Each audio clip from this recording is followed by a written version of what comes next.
एक आदमी जो खुद कभी इलेक्शन नहीं लड़ता, वोट नहीं मांगता, ना ही स्टेज पर जाके जनता से तालियां बजवाता है, लेकिन उसके प्लान्स, उसके डेटा और उसकी स्ट्रेटेजी से करोड़ों लोगों का वोट बदल जाता है। सोचो जरा, एक ऐसा इंसान जिसके स्प्रेडशीट से निकले नंबर्स पूरे देश की सरकार बना देते हैं। नरेंद्र मोदी को 2014 में पीएम बनाने वाला मास्टर प्लान के पीछे वही आदमी था। 2015 में नीतीश कुमार को वापस सीएम बनाने वाले कैंपेन के पीछे भी वही आदमी था। बंगाल की ममता बनर्जी के खेला होबे मोमेंट में भी उसका ही हाथ था और केजरीवाल की दिल्ली जीत उसका डिजाइन किया हुआ ब्लूप्रिंट था। उनका नाम है प्रशांत किशोर, इंडिया का असली किंग मेकर, वो आदमी जिसे कोई वोट नहीं देता लेकिन जिसके बिना कोई जीत नहीं सकता। पर अब सवाल ये है कि ये मास्टरमाइंड सिर्फ दूसरों के लिए स्ट्रेटेजी बना रहा है या अपने लिए भी एक नया गेम प्लान लिख रहा है। क्या प्रशांत किशोर अब तक का सबसे बड़ा पॉलिटिकल एक्सपेरिमेंट करने जा रहे हैं, जहां वो सिस्टम को समझने नहीं बदलने आए हैं? चलिए समझते हैं।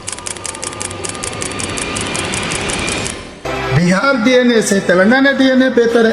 तो बड़ी बात क्या है, रेवंत रेड्डी क्या औकात है? जुमा पहली बार मुख्यमंत्री बने हैं। इसकी हिम्मत ही कहता है कि बिहार के लोग का डीएनए तेलंगाना के लोगों से खराब है। खराब है तो अगली बार चुनाव होगा तो तुमसे मिलेंगे तेलंगाना में, तब पता चलेगा कि किस खराब है किसका अच्छा। हम डरते नहीं किसी से। कैमरे पे क्या रहे हैं? My brother, comrade in arms from the Jan Swaraj Party, Prashant Kishore Agarwal.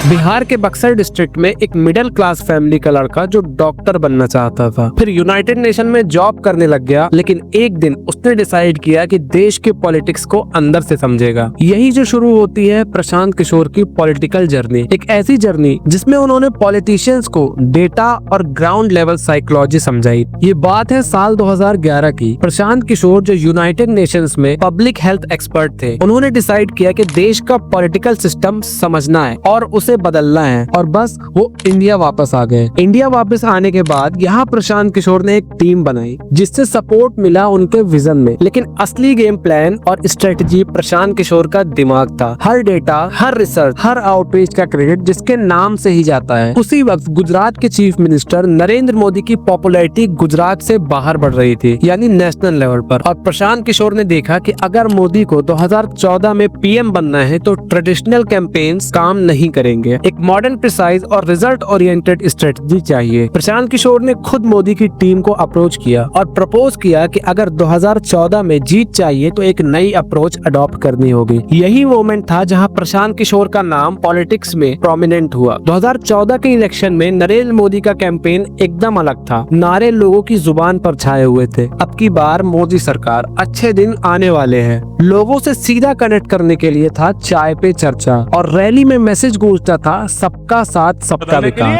Congress मुक्त भारत का निर्माण करना होगा। हमें सिर्फ 60 महीने देकर के दे। 2014 के चुनाव में दल के लिए वोट न मांगा जाए, देश के लिए वोट मांगा। पूरा कैंपेन इतना परफेक्ट था कि हर वोटर तक एक ही बात पहुंची कि मोदी जी की सरकार बन रही है। देश की सभी एजेंसियों के सर्वे इस तरफ इशारा कर रहे हैं कि नरेंद्र मोदी की लहर का असर देश भर में देखने को मिल सकता है। खास तौर पर हिंदी बेल्ट में मोदी का जादू लोगों के सिर चढ़कर बोलेगा। बीजेपी की सीटें बढ़ेंगी, एनडीए सत्ता के करीब होगा। और जब इलेक्शन के रिजल्ट आए तो नरेंद्र मोदी बन गए देश के प्राइम मिनिस्टर, और पूरा क्रेडिट जाता है एक ही आदमी को, प्रशांत किशोर, इंडिया का असली किंग मेकर, जिसके दिमाग और प्लानिंग ने नेशनल पॉलिटिक्स का गेम बदल दिया। 2015 में बिहार में नीतीश कुमार और लालू यादव का महागठबंधन बना। स्ट्रेटजी किसने बनाई? प्रशांत किशोर। जब इलेक्शन के रिजल्ट आए तो एनडीए को हराकर नीतीश कुमार फिर से सीएम बने, और ये वही मोमेंट था जहां पीके ने प्रूव कर दिया कि वो पार्टी के लिए नहीं, जीत के लिए काम करते हैं। 2017 में पंजाब में कांग्रेस के कैप्टन अमरिंदर सिंह को पावर मिलाया। 2020 में अरविंद केजरीवाल के लिए दिल्ली में लैंडस्लाइड विक्ट्री डिजाइन की, और 2021 में बंगाल में ममता बनर्जी को बीजेपी की सुनामी के सामने जीत दिलाई। हर किंग मेकर के अंदर एक हिडन किंग होता है और प्रशांत किशोर के अंदर वो अब जाग गया था। 2022 में जब देश के टॉप लीडर्स प्रशांत किशोर के पास पॉलिटिकल ऑफर लेके गए, पीके ने सबको रिजेक्ट कर दिया और कहा पार्टी नहीं एक सोच बनानी है। और बस वहीं से शुरू हुआ जन स्वराज का सफर।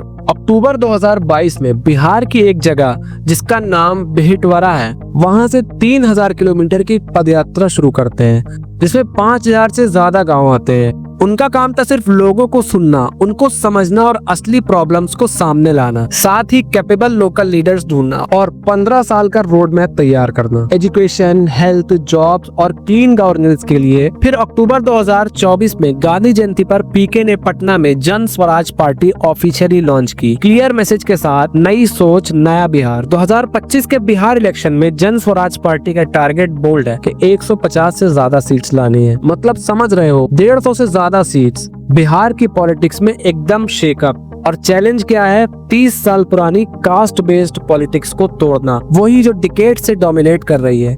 अब ध्यान दो, पीके खुद कॉन्टेस्ट नहीं करेंगे, मतलब वो खुद मैदान में नहीं उतर रहे हैं, पर फिर भी पार्टी के लिए हर स्ट्रेटेजी, हर डिसीजन उनके दिमाग से निकल रहा है। और वो ओपनली बोल रहे हैं कि नवंबर 2025 के बाद नीतीश कुमार सीएम नहीं रहेंगे। ये सिर्फ एक क्लेम नहीं, ये चैलेंज है, ये पॉलिटिकल डेयर है। ये वही आदमी है जिन्होंने देश के टॉप लीडर्स को जीत दिलाई, मोदी, ममता या और कोई। और अब ये सवाल सबके जहन में है कि क्या वही स्ट्रेटेजी बिहार में काम करेगी? जन स्वराज का गेम स्टार्ट हो चुका है, हर कोना सुन रहा है, हर गली में शोर है, people are talking, questions are being asked. क्या ये नई पार्टी सच में पुरानी पॉलिटिक्स को तोड़ पाएगी? ये सिर्फ इलेक्शंस का नहीं, सोच का टेस्ट है। एक नई सोच, एक नया बिहार। अब पीके कॉन्फिडेंट है कि ये चेंज पॉसिबल है। आज प्रशांत किशोर के बारे में दो राय हैं। कुछ लोग कहते हैं कि वो पॉलिटिक्स के आइंस्टीन है और कुछ कहते हैं कि वो बस एक ब्रांड है। पर सवाल ये है कि क्या वो इंडिया का नेक्स्ट पॉलिटिकल लीडर बन पाएंगे या सिर्फ एक किंग मेकर बनकर रह जाएंगे? मेरा स्वार्थ मंत्री मुख्यमंत्री बनना नहीं है। मेरा स्वार्थ ये है